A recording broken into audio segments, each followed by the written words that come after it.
Tiwala po ang Department of Agriculture na bababa pa ang maximum suggested retail price ng karneng baboy ngayong buwan. Hanggang magkano? Erlo Bringas Live Report. Erlo? Magandang umaga, Kuya Nelson, Kuya Jen. Naniniwala ang pamunuan ng Department of Agriculture sa pagbaba pa ngayong buwan ng maximum suggested retail price sa karneng baboy. Ayon sa DA, papatupad nila ang nasabing regulasyon para maiwasan na raw ang pagsipa ng presyo nito sa mga pamilihan. Sinabi naman ni Agriculture Secretary Francisco Chu Laurel na may papatupad ang MSRP kapag natapos na raw ang konsultasyon sa mga stakeholders sa loob ng linggong ito.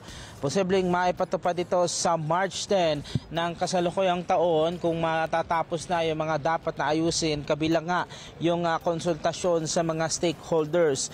Matatandaang sinabi ng Samahang Industriya ng Agrikultura na meron ng napagkasundoan na presyo sa pagitan nila at ng DA para sa MSRP ng karneng baboy. Aabot yan sa 360 pesos ang kada kilo para sa pork kasim, habang abot naman sa 380 pesos ang kada kilo ng presyo para sa liempo.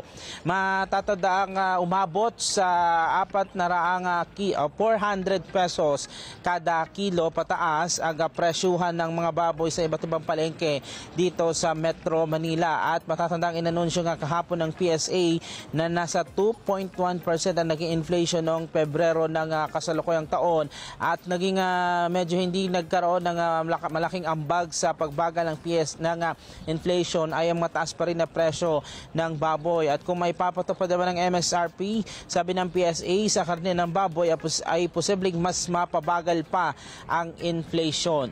Sabi ng DA, Kuya Jen, Kuya Nelson, ay kung matatapos nila yung mga dapat na ayusin at yung pakikipag-usap doon sa mga stakeholders, posibleng March 10 ay maipatupad nila yung MSRP. Kailangan ay nasa 380 pesos lamang kada kilo yung karne ng baboy na mabibili sa iba't ibang palengke dito yan sa Metro Manila.